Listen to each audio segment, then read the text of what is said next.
Mar, Darleia, Rogério. Olá, Ô, tudo bem, Kogo? tudo bem? Se- Tudo bem, tudo ótimo.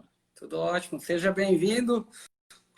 Para quem já está nos acompanhando, hoje o Carlos Kogo vai ser o nosso acompanhante aqui para a gente falar um pouquinho sobre as tendências aí do agronegócio. Logo, logo a gente já inicia, tá, Carlos? Só aguardar aí o Perfeitamente. pessoal aí entrar aí, tá bom? Será um Tem prazer. como baixar um pouquinho?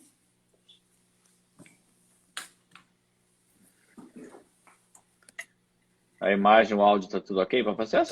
Tá tudo ok para você também? Também, aqui é 4G, sinal é bom aqui. Ok. Ana Paula, Matércio, seja bem-vindo.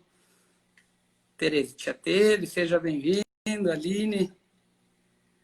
Aí o pessoal de rodeio bonito tá entrando aí na live. O Belo tá entrando. Ranzi de Maravilha, sejam todos bem-vindos.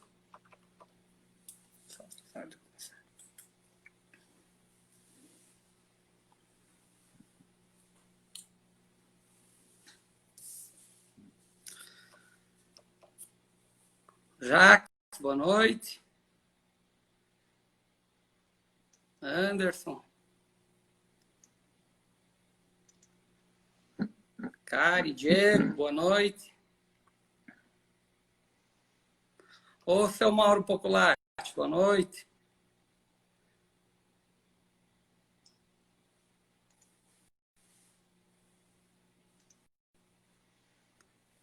Alvair, boa noite. Jean, seja bem-vindo. Rodrigo. Marisa. Scred Biraiaras aí, seja bem-vindo, Nandinho.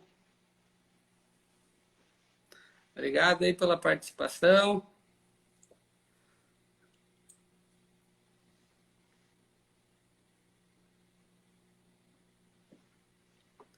Scred Nordeste também, Fernando, seja bem-vindo.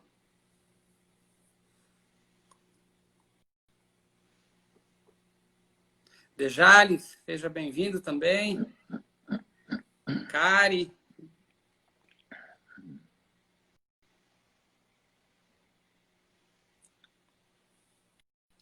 Ô, Gustavo. Gustavo, seja bem-vindo também. O Luiz Barbieri aí, seja bem-vindo. Scred Pioneira, Luiz também, seja bem-vindo. Thalita, Paula, seja bem-vindo. Scred Região da Produção, Clarice, seja bem-vinda também.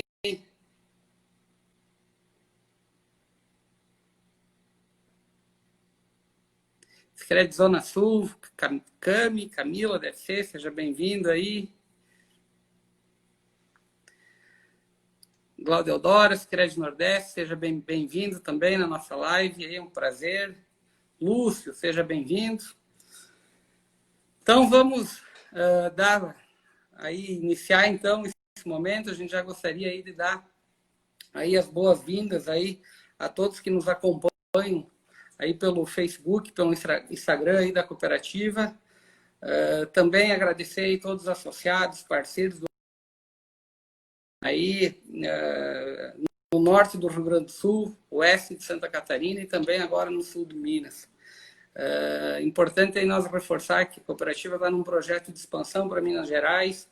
Já estamos em 3 municípios do estado mineiro. Segunda-feira a gente já está inaugurando a 4ª agência, que é em Extrema, e para julho aí já está prevista a inauguração, então, da agência de Cambuí. É importante reforçar que Minas é um estado, a nossa região, onde a gente tem de café, e hoje a gente vai ter oportunidade, né, de falar um pouquinho sobre café também. Na verdade, a cooperativa vem desenvolvendo lives, e essa é a primeira live que realmente a gente vem falar de crédito aí. Nesse momento de pandemia, é um momento que a gente vem falar de crédito, mas é um crédito produtivo, onde ele gera desenvolvimento para a nossa região, a gente sabe disso, e gera desenvolvimento para todo o Brasil.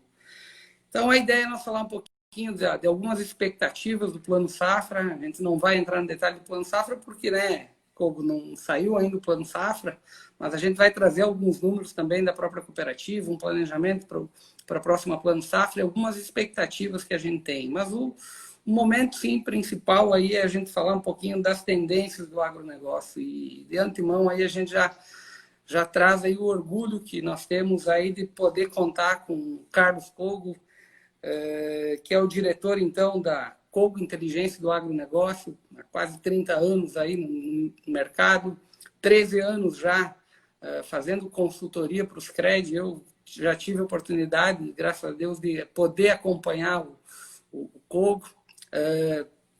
Trabalho reconhecido nacionalmente e também aí para países da Argentina, de México, já trabalhou com safras de mercados, conhece muito o mercado americano também. Ele tem vários clientes aí no Brasil, várias multinacionais. Então, realmente, esse é um momento muito especial para a cooperativa, né, Cogo, poder contar com você aqui. Claro que nós já vinha discutindo na cooperativa para fazer um momento diferente quando tivesse um lançamento do Plano Safra, mas também acho que é importante que a gente consegue buscar outros caminhos para a gente fazer esse movimento e levar informação aí para os nossos associados aí na nossa região. E seja muito bem-vindo aí, Carlos. Tá? Deixa aí até para você falar um pouquinho aí desse momento aí, para nós poder conversar um pouquinho. Perfeitamente. Primeiro, boa noite a todos. Obrigado aí as saudações que todos estão nos deixando aqui no Instagram, né, na transmissão. Felizmente, para o agronegócio, como sempre, a gente tem muitas boas notícias, né? Porque o agro, como todo mundo diz, o agro não para. Está realmente um ano muito forte para o agronegócio. O Brasil está demonstrando ser um país confiável no fornecimento de alimentos, não só para a sua população, mas para o mundo todo, né? Foi o único país do mundo realmente que não abastecimento de outros países, de carne suína, de carne bovina, de soja, de milho, de arroz. Quer dizer, realmente o país mostrou um país confiável. Nós vamos sair muito bem desse período pós-pandemia. Bom, Carlos, aproveitando já, a gente quer tentar dividir em dois momentos. A gente sabe que vai vir perguntas, a gente vai conversando, mas é falar um pouquinho, sim, de grãos e um pouquinho do cenário de carnes. E a gente vem escutando muito, o Brasil exportando muito soja, produção brasileira esse ano já uma produção recorde também. A gente vai falar um pouquinho da produção que se espera aí para o próximo Plano Safra também. Mas eu gostaria que trouxesse um pouquinho dos grãos, principalmente milho, soja e trigo, que a gente também tem o trigo, que a gente vem acompanhando aí um momento muito positivo para o trigo aí, que talvez aí há vários anos aí que isso não acontecia aí. Perfeitamente. Podemos começar pela soja, então, né? Acho que a soja que esse ano acho que quebrou todos os recordes em todos os sentidos, né?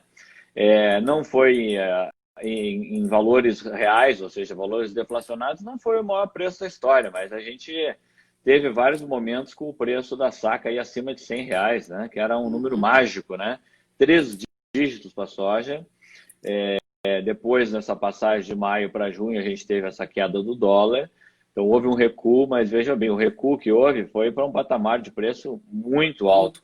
E a primeira coisa que é importante dizer para quem está nos acompanhando hoje, o associado, o cooperado, o internauta que está aqui nos acompanhando, é dizer que o Brasil foi o único país do mundo que teve uma desvalorização de moeda desse tamanho, ou seja, que teve o câmbio flutuante. O câmbio flutuante ele foi muito importante para fazer um colchão América do Sul. Hoje à tarde eu fiz uma live para a América do Sul, onde estavam todos os países da América do Sul.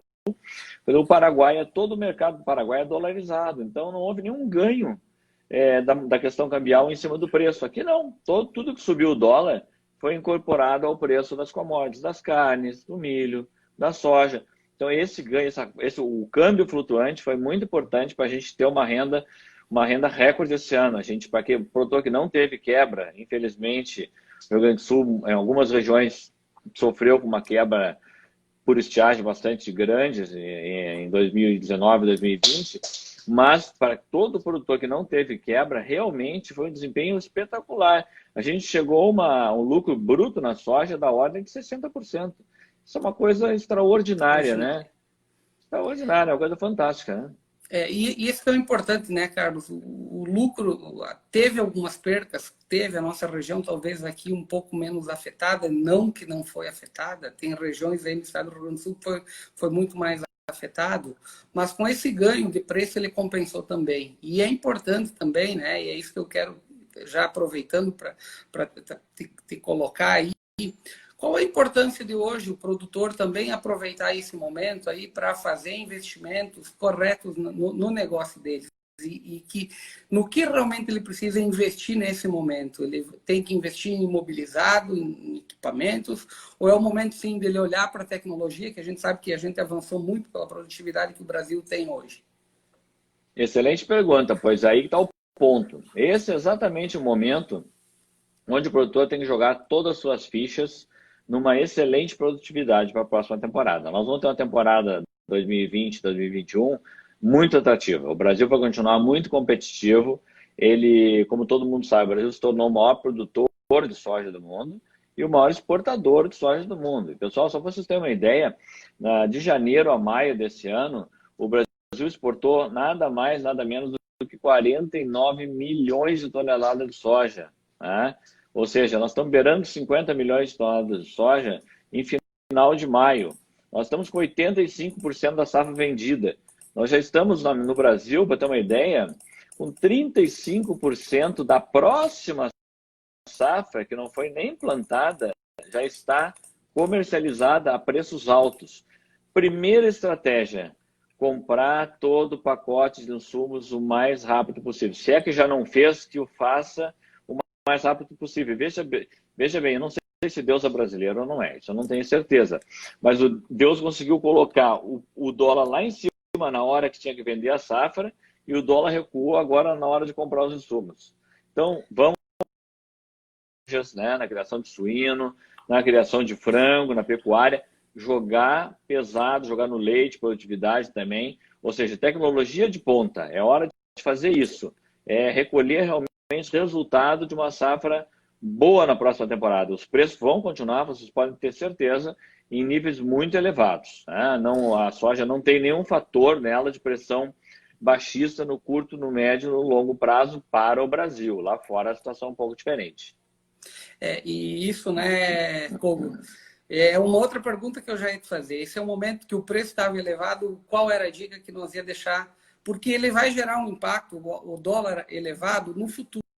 Então, como você falou, o dólar, nesse momento, recuou, o momento de já olhar para a próxima safra, se preparar o produtor, fazer os pedidos e fazer a compra dos seus insumos aí para poder baratear esse preço aí e ter os resultados aí futuro.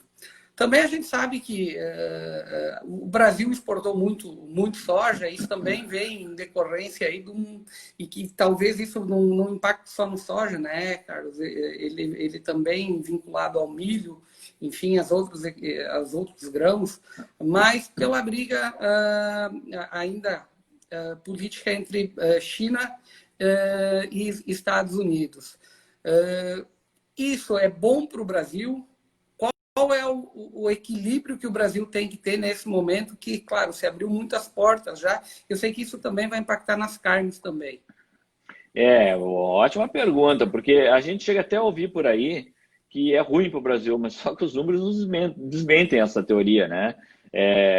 Se você olhar do começo da briga em 2018 entre o Trump, o governo americano, e a China, de lá para cá, o volume de soja que o Brasil exportou para a China é 4 vezes maior do que os Estados Unidos conseguiram exportar. Só para quem está nos acompanhando entender, os Estados Unidos pagam um imposto, uma tarifa para vender a soja deles para a China. Nós não pagamos nada. Ou seja, a China continuou comprando no Brasil. 78% das exportações de soja deste ano foram para a China. A China está recuperando o rebanho de suínos dela, abatido pela peste suína africana, todo mundo acompanhou isso, infelizmente, hoje, né, o Ronaldo está fora da mídia um pouco, porque a mídia está toda envolvida com a Covid-19, com a pandemia. Então, assim, parece que acabou tudo, que está tudo resolvido lá na China. Não, absolutamente não. A China está completamente envolvida. Para ter uma ideia do que aconteceu na China, a produção de carne suína na China de 2018 para cá, ela caiu 20 milhões de toneladas. Isso é a produção das 3 carnes do Brasil em um ano: suíno, frango e bovino. Isso aqui, o que a gente produz em um ano de todas as carnes, sendo o maior exportador do mundo, eles perderam de carne e não vão retomar no curto prazo. É um horizonte para 3 a 4 anos. Ou seja, tudo isso, não só é bom estar vendendo mais grão, como nós estamos vendendo muito mais carne. O Brasil se consolidou como o maior exportador de carne do mundo. E, coincidentemente, esse ano, a carne que está com melhor desempenho na exportação é a carne suína. Kogo, falando um pouquinho aí da perspectiva do milho e também para a gente falar um pouquinho do trigo, que eu quero abrir um momento aí para a gente também falar do café. A gente sabe que aqui para a nossa região aqui do sul ainda não se tem café, mas é importante nós levar aí um pouquinho de informação lá para os associados lá de Minas Gerais também. Perfeitamente. Vamos começar pelo café ou vamos começar pelo milho? Milho. Pelo milho. Pois é. Trigo já... O milho tem que... O trigo também, vamos na sequência milho e trigo. O milho tem que prestar atenção. Na verdade, o Rio Grande do Sul é um importador de milho. É um estado que não tem autossuficiência em milho. Todo mundo sabe disso. Então, o milho aqui realmente é mais caro que outras regiões. De certa forma, isso é uma coisa que pesa para o setor de criação, para o setor de leite, para o setor de suínos, para o setor de avicultura de corte, de postura. Então, ele teve um primeiro semestre muito alto. A gente chegou a ter, por exemplo, no atacado São Paulo e no sul, milho na casa dos R$60. E hoje, em São Paulo, o milho já está aí no atacado, na casa dos R$47. Já caiu bastante. Tem uma segunda safra cheia chegando no mercado. A tendência agora, neste momento, é de baixa do preço do milho. Então, mas é uma notícia muito boa para o setor de criação de suínos, de aves, etc., porque os custos de produção das carnes estavam subindo muito pelo farelo de soja e pelo milho. E agora eles vão parar de subir, vão entrar numa acomodação e depois até devem cair um pouco. Um segundo semestre, qual é o cenário para o milho? Um cenário de preço mais acomodado. O Brasil vai ter que exportar, tem um excedente de milho enorme. Nós temos uns 40 milhões de toneladas de excedente entre o que foi produzido e o que vai ser consumido internamente. Tem que exportar. Se a gente não exportar, a gente vai ter um excedente muito grande aqui dentro. Como a gente está muito mais caro que o mercado internacional, hoje o Brasil está $1,50 por saca mais caro que os outros milhos, o milho norte-americano, o milho argentino, ucraniano. O milho vai baixar de preço para se alinhar com o novo câmbio e com o novo preço internacional para poder ser exportado. Então vem um segundo semestre de calmaria para o setor consumidor de milho. Mas veja bem, para quem é produtor de milho também não é para ficar assustado, porque o preço do milho ainda está num nível muito elevado e muito lucrativo, né? Então, as duas culturas são um ano realmente que a gente pode chamar de tempestade perfeita. Qual é a tempestade perfeita? A soja valendo bem, o milho valendo bem e as carnes valendo bem também. Né? O trigo. O trigo é muito importante, porque veja, eu mesmo chegava a ficar triste às vezes nas palestras de falar sobre o trigo, né? Bom, você vai falar de trigo, vai dizer que dá prejuízo, que ninguém consegue ganhar nada com trigo. Esse ano é completamente diferente. Por quê? A gente tem que explicar um pouquinho para o pessoal rapidamente por que aconteceu isso. No mundo todo, os consumidores correram atrás de certas coisas. De trigo, de feijão, de arroz, de macarrão, de biscoito, derivados de trigo, massa, farinhas domésticas, fazer pão em casa, fazer bolo em casa. Então, houve toda uma mudança de paradigma de consumo. O trigo é cesta básica no Oriente Médio, na Europa, no Brasil. Então, houve uma correria. E o Brasil é dependente de importação. E os moinhos estavam desabastecidos. E o que se viu foi isso. O trigo foi a R$1.200 a tonelada, R$75, R$80 a saca posta no moinho, um preço recorde histórico no Brasil, né? E veja bem, uma coisa muito importante para todo mundo que está nos escutando, nos assistindo hoje. Está muito bom para plantar trigo. Quem não decidiu ainda pode plantar trigo sem medo nenhum. Por favor, Não deixe para vender o trigo na boca da safra. A estratégia para o trigo é plantar, usar uma alta tecnologia, produzir bem, mas tem que vender o trigo antecipadamente. Tem que procurar o moinho ou a cooperativa fazer um contrato antecipado de fornecimento. Que bom, muito bom trazer essa informação aí para a nossa região aqui. Aproveitando do trigo, com essa oportunidade que você tem aqui, e a gente compra muito milho da Argentina, como é que está a perspectiva do trigo para a Argentina nesse momento aí, Carlos? Pois é, aí é que está o ponto. A Argentina vai plantar 7 milhões de hectares, é a maior área da história da Argentina, vai colher coisa de 25 milhões de toneladas, tem trigo para abastecer todo o Brasil e mais 40 países. Tanto é que esse ano, por exemplo, de janeiro até agora, só 20% das exportações argentinas vieram para o Brasil, 80% foram para outros países. A Argentina tem um custo baixo, vai entrar com esse trigo aqui em dezembro, janeiro, então o produtor tem que se organizar, ele tem que plantar, colher boa produtividade, boa tecnologia, mas fazer contrato antecipado de venda para não se arrepender e não esperar chegar. Primeiro a safra do Paraná, que chega mais cedo, e depois a safra da Argentina, que chega em abundância e que o preço futuro na Argentina já está em queda. Então se prepare e vá fazendo seus contratos desde agora para pegar um preço alto. Quem fizer o contrato agora, com certeza vai emplacar lucro no trigo. Ok. Carlos, agora eu vou trazer algumas perguntas aqui também, que a gente já começa a receber, e uma também na nossa região. A gente trabalha Metista do Sul, aí tem muita produção de uvas, Planalto, Alpestre, enfim. Então tem aqui com essa pandemia, como fica hoje o mercado do hortifruti grande, o hortifruti, né? Começou no começo grandes dificuldades. As dificuldades começaram com as questões de frete. Né? Faltava frete, não havia frete suficiente. Depois começou a normalizar os fretes, caminhoneiros voltaram para as estradas, começou o fluxo a melhorar, as ceasas abriram, né? As feiras livres, a ministra também baixou um decreto e liberou as feiras livres nas capitais. É muito importante as capitais, né? A demanda de frutas, né? As ceasas abertas também. Agora, o setor ainda está sentindo o impacto do setor de frutas. Por quê? Porque as frutas elas têm muita ligação com dois segmentos do mercado. O primeiro é o segmento de merenda escolar. Tem que lembrar que a merenda escolar está parada, né? Ela não está chegando. As escolas ainda estão praticamente todas elas paralisadas. E um outro setor importante, que é o chamado food service, que é essas empresas que produzem alimentos para as indústrias, frigoríficos, né? E grandes comércios, etc., também está praticamente parado. Os restaurantes estão parados. Então, o setor de fruta e também o setor de hortaliças, de hortícolas, ele ainda continua sofrendo muito com esses segmentos da economia parados.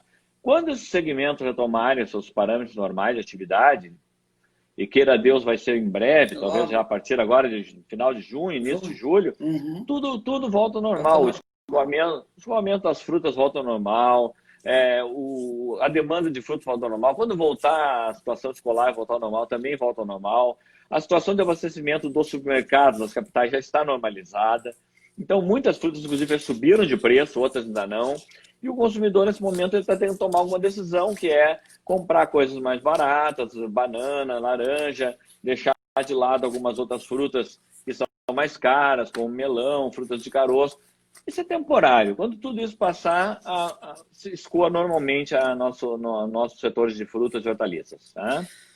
Kogo, mais uma pergunta aqui, nosso colega Neymar, né? Com relação às exportações para a China. Estamos num momento de bons números, né?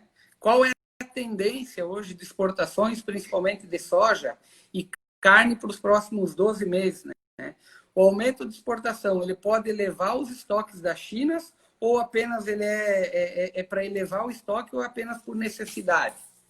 É necessidade. A China está comprando porque a China, esse ano, ela passou por 2 anos de baixa demanda em função do abate. Assim, não foi citada uma coisa aqui. A China ela perdeu 265 milhões de cabeças de suínos.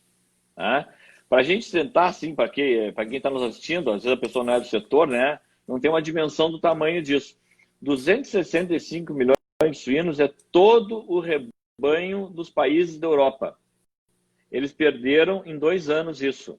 Ou seja, agora eles começam a recuperar os rebanhos, as matrizes, as porcas, também há muito investimento no setor de pescado, de frango. Então, baixou muito o consumo e a importação de soja para fazer farelo. Agora, no ano passado, já subiu um pouco o consumo e a importação, e esse ano vai ser importação recorde de soja e consumo recorde de soja, para poder atender a reconstrução dos rebanhos, né? Então, não é para fazer estoque. A China está comprando porque ela precisa de produto para fazer rações. Quanto à pergunta que ele nos fez aí, na verdade, o nosso problema é outro. Daqui a pouco a gente não vai ter mais soja para exportar. Está muito acelerado. Nós estamos com 85% da safra vendida. A gente teria mais ou menos uns 25 milhões de toneladas ainda para ser exportados, que é o máximo que a gente consegue, porque tem que deixar a soja para o mercado interno. Provavelmente o nosso problema não é se vai ter comprador, se nós vamos ter soja para vender, bem diferente. Kogo, uma outra aqui antes de nós entrar aí na discussão do café, veio do Fernando, é de arroz, então, tá? E qual a expectativa? A gente não entrou aqui no arroz, mas rapidamente aí, mas qual a expectativa de preço para o arroz para o segundo semestre? Fazer estoque, ele foi comprar produto que é um produto barato. A gente sabe que o alimento no Brasil é um alimento barato, vamos falar a verdade, né? O brasileiro tem o luxo de pagar um alimento barato porque a gente tem uma produção com alta tecnologia, com alta produtividade, terra boa. Então foram procurar arroz, feijão, trigo, macarrão, pão, farinha doméstica. Então o setor, tem duas coisas no setor de arroz. Além de uma demanda interna aquecida, e vai continuar aquecida, porque você tem queda de massa salarial, tem desemprego, tudo isso gera demanda por produtos que são da cesta básica. Então nós vamos ter uma demanda maior por arroz esse ano, pode continuar crescendo também no ano que vem, mas tem uma outra coisa no arroz, nós estamos batendo recorde de exportação. Agora em maio a gente exportou o segundo maior volume de arroz mensal da história do Brasil. Então exportação forte, demanda forte, não precisa dizer para que lado vai o preço, né? O preço no segundo semestre tem uma tendência de alta, já é o maior preço da história do arroz em termos nominais, ou seja, não deflacionários, em termos nominais estamos aí beirando um arroz na casa de 64, 65 reais, um saco de 50 quilos. Como? Tá fácil falar aí do agronegócio, né? Muito fácil. Mas a gente quer falar um pouquinho, até para nós temos que trazer conhecimento nosso também aí sobre a cultura do café. Para nós também é algo novo. Então eu queria que tu explanasse um pouquinho sobre o café para nós, expectativas de preço, de produtividade para a próxima safra também. Hoje mesmo, de tarde, então tá bem fresquinho aqui na memória, né? Porque hoje a minha palestra foi sobre café para a América Latina aqui, né? Para Colômbia, Honduras, café arábica e o café robusta, que alguns chamam de conilon, né? Basicamente o arábica ali na região de Minas, São Paulo, etc. O Espírito Santo tem ambos, tem conilon robusta e tem arábica. Depois Rondônia tem alguma coisa de robusta, Bahia também tem robusta. E essa região que vocês atuam agora é uma região tipicamente bastante de café arábica, né? O Brasil é o maior exportador do mundo de arábica, é o maior exportador do mundo de café. O preço do café em dólar ele não está tão alto, ele está num patamar que a gente pode dizer que é mediano, está aí na casa de 100 centavos de dólar por libra-peso em Nova York, seria $1 por libra-peso. Porém, com a alta do dólar, né, acabou que isso também foi incorporado para dentro do café. Agora, com esses últimos dias, com a perda de valor do dólar no Brasil, né, com a apreciação do real, a gente caiu hoje aí para a faixa em Minas de R$ 465 uma saca, que é um preço elevado, mas a gente chegou no começo da safra, um pouquinho antes da colheita, a ultrapassar os R$ 600 por saca, que é o terceiro melhor preço da história para o produtor. E o que fizeram os produtores? Venderam também o café antecipadamente quando ele estava em nível alto. Então, mais ou menos, 75% do café foi vendido antes da colheita, a preço acima de R$ 600. Ou seja, aconteça o que acontecer, a gente tem outra tempestade perfeita. É um ano de carga alta do café, o arábica tem um ano de carga alta e carga baixa, um ano ele produz bem, outro ano ele produz menos, né? É bienalidade negativa ou positiva. Esse ano, justamente por estar bienalidade positiva, todo mundo apostava que o preço do café ia desabar. Claro, porque o Brasil, que é o maior produtor do mundo, vai ter uma super safra, 62 milhões de sacas, o preço vai desabar. E acontece o quê? Vem uma desvalorização do real, o café vai a mais de R$ 600, a turma vende o café antecipadamente e acabou fazendo uma rentabilidade no café excepcionalmente grande. Mas no café tem outro detalhe importante para quem não é tão familiarizado. No café, geralmente, o produtor não vende só a safra futura, às vezes ele vende 2 ou 3 safras à frente. Então, a maioria dos produtores aproveitaram para vender a safra de café que nós estamos colhendo agora é a 2021, é o contrário do grão, né? A de agora é 2021, começou em maio. Eles já venderam uma parte da 21-22 e uma parte da 22-23. Ou seja, eles já estão fazendo o que é o correto, já estão protegendo a safra futura a um preço bastante elevado. Com isso, o sujeito fica tranquilo, vai lá, toca o negócio dele, usa alta tecnologia e se precaver de qualquer oscilação do preço no mercado internacional. Ok, Kogo, tá, a gente está recebendo vários questionamentos aqui, muito vinculado também a atividades de carnes, que acho que é importante também agora nós falar um pouquinho de carnes, tá? E principalmente a carne suína, né, que a gente vem acompanhando aí pela questão sanitária da China, né? Quais são as perspectivas aí que a gente tem aí, principalmente olhando agora para a suinocultura aí, para os próximos anos, né? Visto que a China, como tu falou, o rebanho dela foi muito afetado, então eles têm todo um trabalho para botar esse rebanho novamente aí das fêmeas para que sim eles consigam produzir essa carne aí que é o maior consumidor de carne suína aí do mundo. O cenário para carne suína, eu tenho acompanhado muito, só para lembrar a todos, eu também sou médico veterinário. A minha primeira formação, todas que eu fiz até hoje, foi essa e foi a origem da webinar que eu participei ontem com uma empresa de saúde animal. E nós estávamos comentando exatamente isso. O Brasil realmente ele vai ser o país mais beneficiado dessa questão toda. Por quê? Só para lembrar, a coisa de 5, 6 anos atrás, nós dependíamos da Rússia. Se a Rússia não comprasse carne suína do Brasil, era um caos. Então, os russos brincavam com o Brasil. Inventavam lá um problema sanitário, resíduo de ractopamina na carne, saíam do mercado, voltavam para o mercado. Isso acabou. Hoje, 58% da exportação de carne suína brasileira vai para a China ou Hong Kong, que é o mesmo destino. Se for para Hong Kong, eu vou estar entrando no mercado chinês. De janeiro a maio, aumentou 35% em volume a exportação de carne suína e 57% em dólares, receita, em divisa. Né? Ou seja, nós, pela primeira vez na história, Ronaldo, a gente exportou mais de 100 mil toneladas de carne suína num único mês. Ou seja, a gente está partindo para esse ano de 2020 atingir um recorde jamais esperado. A gente vai exportar 1 milhão de toneladas de carne suína. A gente vai produzir 4,3 milhões, 4,2 milhões e vai exportar 1 milhão de toneladas. E não depende mais da Rússia. A Rússia já nem aparece mais entre os compradores. É a África do Sul, que está aberto. Agora, com toda essa abertura dos estados que estão livres de aftosa sem vacinação, que o Rio Grande do Sul está buscando isso agora também, né? Santa Catarina, o Paraná já buscou, agora nós aqui. A gente está entrando no mercado da Coreia do Sul, do Japão. Ou seja, o cenário, não de curto prazo, mas o cenário de curto e longo prazo é muito favorável para a suinocultura. Mas o produtor tem que ficar muito ligado, ele tem que prestar atenção.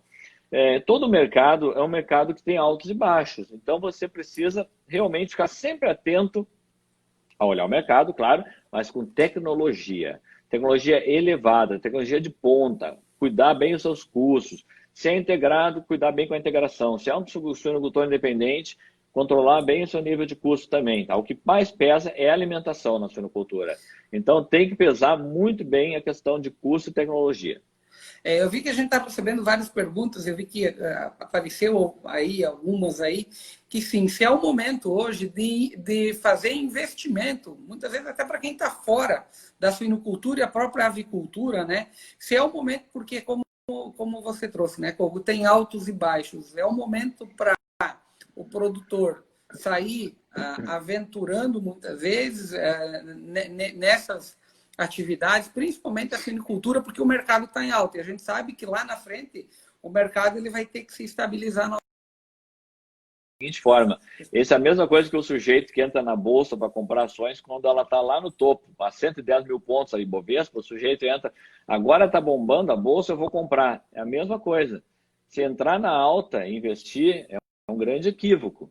Agora, quem já está no negócio, continua jogando pesado em tecnologia naquela granja que você tem, naqueles alojamentos que você tem, não é momento para dar um passo maior que a perna. Você está com boas instalações, cuida bem do seu negócio, deixa uma granja bem cuidada, cuidado sanitário extremo, né? O nosso maior ponto nevrálgico agora, a partir de agora, não é falta de mercado, como deu para ver, é a questão sanitária. Hoje, bom, eu acho que a pandemia foi o maior exemplo disso tudo, né? O mundo parou. E tem peste suína africana, tem gripe, tem a gripe aviária, nós temos a peste suína clássica, nós temos uma série de problemas. Aí pergunta para a gente, pode entrar essas doenças no Brasil? Mas, ora, claro que pode entrar. Então, nós temos que ter cuidado com a questão sanitária, investir naquilo que nós já temos e não se entra no mercado na alta, de forma nenhuma. Isso tem que ser feito de forma planejada. Agora é investir naquilo que você tem e atender o mercado que está aí. E a atividade de avicultura também, aqui no oeste de Santa Catarina, também na região norte-sul, nós temos bastante. Mas também ela também teve oportunidades com o que vem acontecendo aí, né? O que tu pode trazer também sobre a avicultura? A avicultura está num outro patamar um pouquinho diferente da suinicultura pelo seguinte ponto. Ela é a carne preferida do brasileiro. E por nós estarmos num processo de pandemia, de restrição de demanda, de food service, de merenda escolar, restrição de ida ao varejo, de restaurantes, a questão de massa salarial, de poder aquisitivo, pessoas precisando da ajuda do governo. E isso é tudo a favor do frango. Tá? Ou seja, o grande aumento de consumo de carne que a gente viu em 2020 foi carne de frango. Então, nós estamos exportando muito bem, não tanto quanto suíno. As exportações cresceram 6% no acumulado do ano. Deve crescer mais no segundo semestre, deve crescer 10% a 12% no acumulado do ano. Agora, o mercado interno de carne de frango está muito forte, está muito fortalecido. O brasileiro está procurando consumir mais ovos e mais carne de frango para proteína. Tá?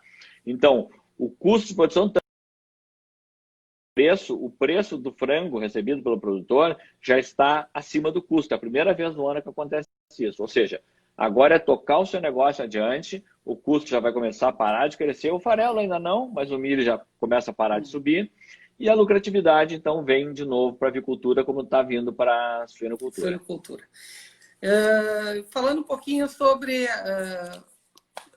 corte, sobre bovinos, a carne de gado, né, Kogo?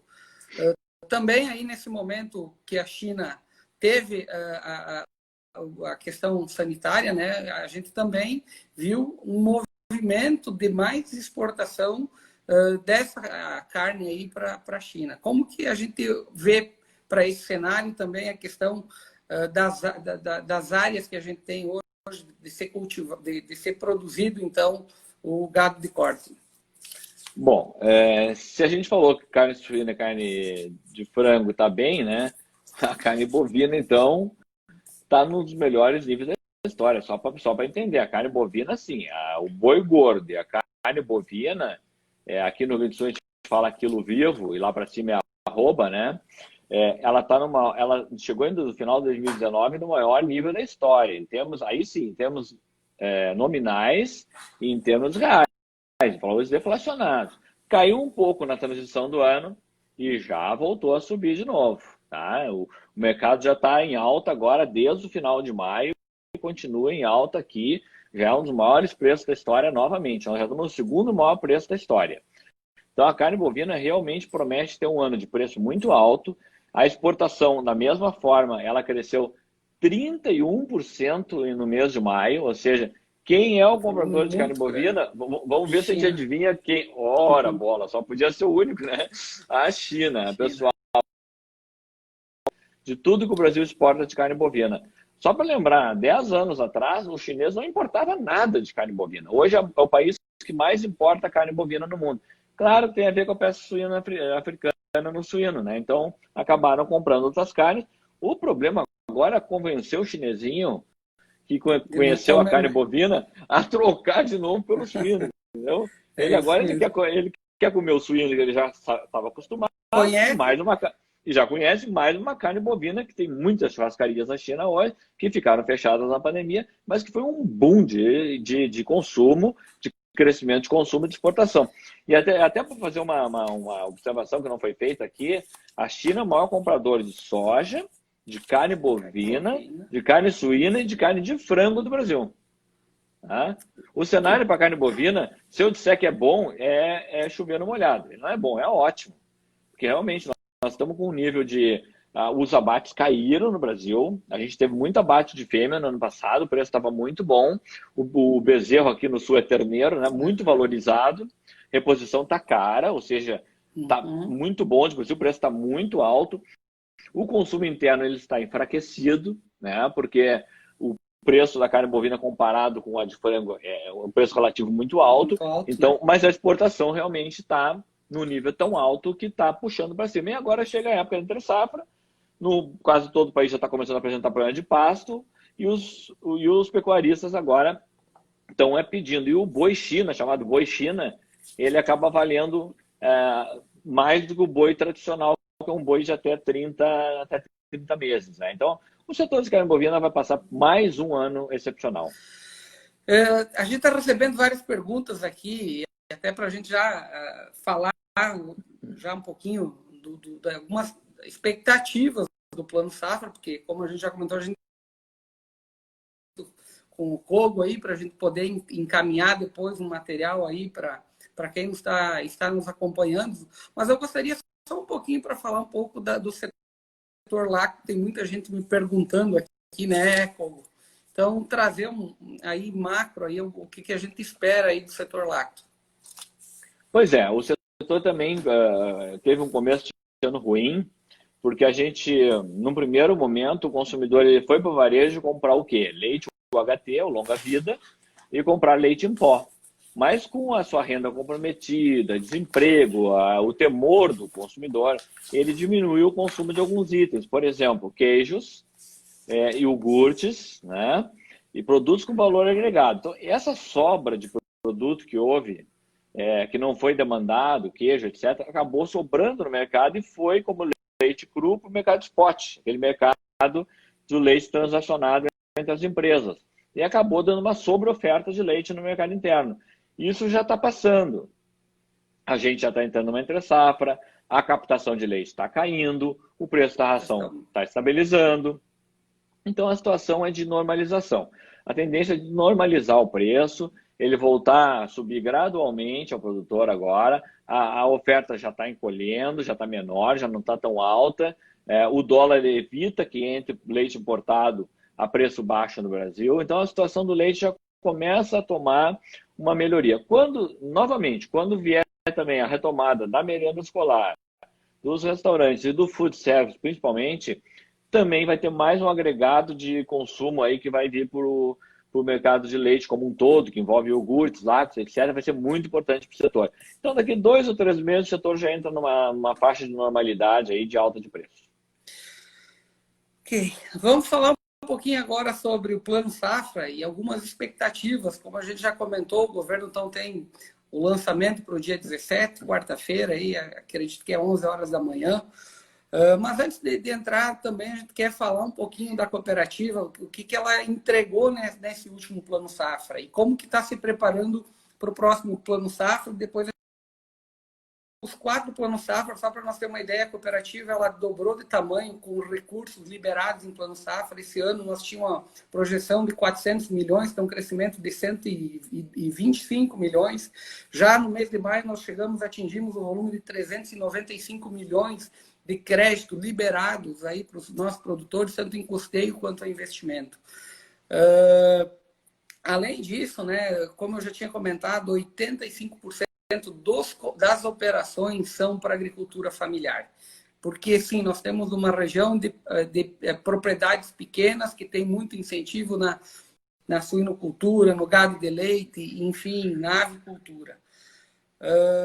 E isso eu já queria aproveitar, né, trazendo esses números, depois eu vou falar um pouquinho, acho que tem um número que é importante a gente trazer, que no último Plano Safra, que nós não tinha, teve, então, a linha do Pronaf Moradia, né? Então, a cooperativa aqui, ela financiou mais de quase 190 operações de Pronaf Moradia, em média R$40 mil cada operação, num volume aí de 7.800.000. Então, também ajudando o nosso agricultor para olhar para a questão das moradias e que também aí a gente torce, porque a gente não tem a certeza que isso continue. Mas é importante frisar isso também. Mas falando numa expectativa, né, eu já gostaria de aproveitar, né, Kogo, a gente vem acompanhando a ministra desde o ano passado, a safra passada, fomentando muito a agricultura familiar. Qual é a expectativa que você tem aí para ela continuar olhando para a agricultura familiar, o governo incentivando a agricultura familiar nesse novo Plano Safra? Bom, se a gente ainda não tem o conhecimento do que virá no Plano Safra, uma coisa a gente sabe.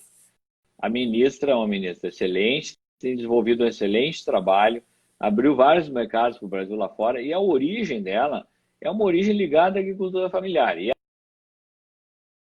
taxas de juros que vão ser divulgadas, ela já deixou bem claro que o grande foco vai ser a agricultura familiar, que é o setor que vai ser protegido no Plano Safra, vai ser o Pronaf, vai ser o agricultor familiar. Então, ela até citou algumas linhas que ela quer colocar mais incentivo. Ela falou, por exemplo, na própria avicultura, chegou a citar a avicultura, ela chegou a citar uma coisa que eu citei aqui, que é um trabalho sanitário bom no Brasil também, isso é muito importante. Ela citou a questão de irrigação, de armazenagem, de recuperação de pastagens. Ela está muito ligada e muito firme em dizer, se ela não conseguiu o que ela gostaria, que é realmente reduzir bastante a taxa de juros, e eu acho que a nossa agricultura merece, mas o país passa por um momento bastante difícil, tendo que gastar com toda a sociedade, para arcar com a questão da doença, a gente tem que ser compreensiva nessa questão. A ministra já deixou claro que a prioridade dela é a agricultura familiar. Então a gente sabe que se o pouco que o governo talvez vá poder dar, em função de todas as decisões que o país tem hoje, não é só o nosso, todos os países estão passando trabalho, o pouco que o governo realmente poderá conceder, certamente ele vai olhar com um olho com muito carinho para a agricultura familiar, porque ela já deixou em todos os discursos dela e nas webinars que eu participei, principalmente, sempre ela deixou isso claro nas palestras, nas apresentações dela. Ela vai privilegiar o tratamento para a agricultura familiar. Então, a gente pode esperar que vai vir aí uma coisa favorável ao agricultor familiar. A gente tem que lembrar, né, pessoal, que de 5 milhões de propriedades rurais no Brasil, 4,2 milhões são agricultores familiares. Então, eles têm que ser cuidados com carinho, né? Que bom. Até para a gente ir já finalizando, né, só trazer mais alguns números aí da cooperativa, e daí mas sim, a cooperativa, nesse último Plano Safra, novamente, em dezembro, faltou recurso para investimento. Então, a cooperativa foi o ano que ela mais liberou operações de investimento, muito, novamente, para a agricultura familiar, que foram mais de 100 milhões só para o produtor rural. O que aconteceu? Nós não tínhamos mais fontes do BNDES, então a importância de nós ter os associados que acreditam na cooperativa. Nós conseguimos, com outras fontes de recursos, que são as fontes de poupança, liberar mais 60 milhões. Então, foi um ano que a gente liberou 160 milhões para investimento aqui na nossa região, um volume aí quase 100% comparado com o volume aí da safra passada, né? Mas isso é muito em decorrência de nós também olhar para as empresas que elas têm o seu depósito à vista junto com a cooperativa. Além disso, os associados, pessoa física, que vêm depositar o seu dinheiro em aplicação em poupança, que é onde a gente está pegando esse recurso para poder emprestar para o agro, inclusive, com certeza, né, os associados do agronegócio que têm as suas aplicações junto com a cooperativa, aonde esse recurso, esse volume, ele volta para a sociedade e gera toda essa economia aí. Tá? Então, é só mais para trazer essa informação. Kogo, aí para a gente, então, finalizar, eu gostaria de que você deixasse uma mensagem aí de perspectiva final aí para o O que a gente espera desse novo Plano Safra e do agronegócio aí para o Brasil, aí para a nossa região? Perfeitamente. Pessoal, eu acho que por tudo que eu falei aqui, né, por todo esse belo bate-papo que a gente teve aqui, deu para ver assim, o Brasil, e o Rio Grande do Sul, obviamente, está dentro do Brasil, né? O Brasil passa a ser realmente um país importante no agronegócio. Ele passa a ser um país decisivo, porque é um país, é o único país do mundo que realmente tem condições de expandir fronteiras agrícolas, de aumentar a produção, de aumentar a produtividade. Não é do aumento de área que está vindo, aumento de produção, é do aumento de tecnologia. A área cresceu muito pouco no Brasil se comparar. É isso que nós estamos buscando.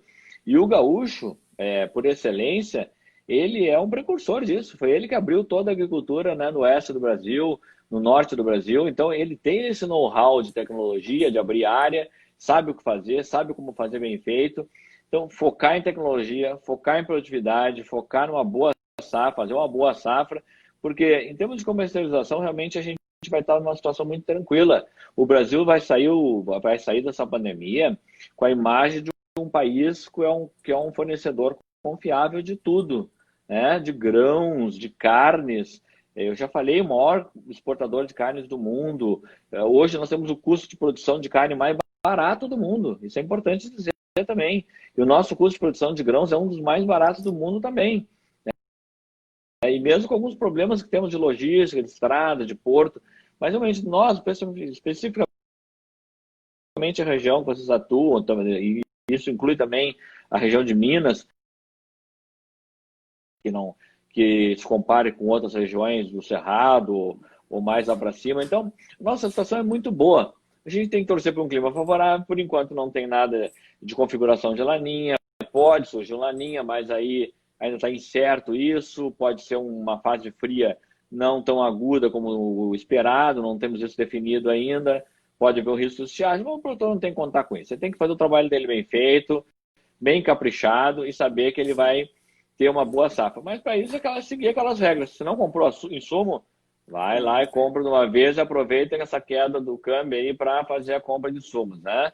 Isso é importantíssimo, né? Se não tem recurso ainda, assim que abrir o plano safra e tiver recurso novo, vai procurar o Sicredi, faz o seu financiamento, compra os insumos de uma vez, se antecipa, lembrando que o Brasil é importador de insumos, pode ter problema de logística para internalizar esses insumos esse ano. Ficou muito tempo as fábricas paradas na China, na Índia, para fazer agroquímico, para fazer fertilizante.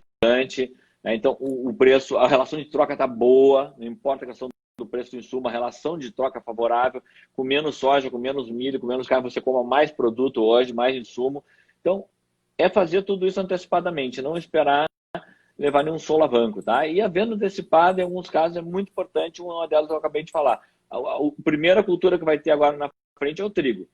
Faça uma venda antecipada e não espere o preço cair. Então tem que trabalhar com calma. E também, se puder avançar um pouquinho mais na venda de soja para a próxima temporada, pode avançar também, porque vai garantir um preço bom. O preço que está sendo oferecido hoje para a próxima temporada é muito, muito bom e já dá lucro hoje, sem ter que esperar por um risco qualquer de câmbio, ou de queda, ou de Trump, ou de China, ou sabe lá o que. Tá? Então, só coisa boa por aí. Eu desejo particularmente a todos nós que a gente tenha muita saúde e que saia logo disso, né? Foi muito ruim para todo mundo, não só torcer para que isso acabe de uma vez, porque se o agro não parou no meio disso tudo, imagina quando acabar isso tudo, vocês vão trabalhar muito mais ainda. Kogo, novamente, muito obrigado. A gente sabe que nós poderíamos ficar aí 2 horas, 3 horas conversando, o conhecimento que você tem, o acompanhamento do mercado que você tem, mas em nome da cooperativa, assim, a gente agradece por esse momento. Importante frisar que o Kogo ele vai deixar um material bem completo, a gente vai deixar então o material no site do www.scrediauturuguai.com.br. O pessoal vai poder entrar, descer com a barra de rolagem, lá vai ter um blogzinho que consta esse artigo com um material aí do Kogo trazendo todas essas informações de grãos, de carne. Então, realmente, a gente agradece aí, Kogo, por esse momento e que tenhamos mais momentos aí para a gente trazer informação aí para o nosso associado. Tem algumas perguntas que ficou aqui, a gente vai tentar aí encaminhar aí algumas para a gente poder responder aí em outros momentos. Mas fica aí a nossa gratidão e a gratidão a todos os associados que participaram desse momento, colegas de outras cooperativas, o pessoal lá de Minas Gerais também aqui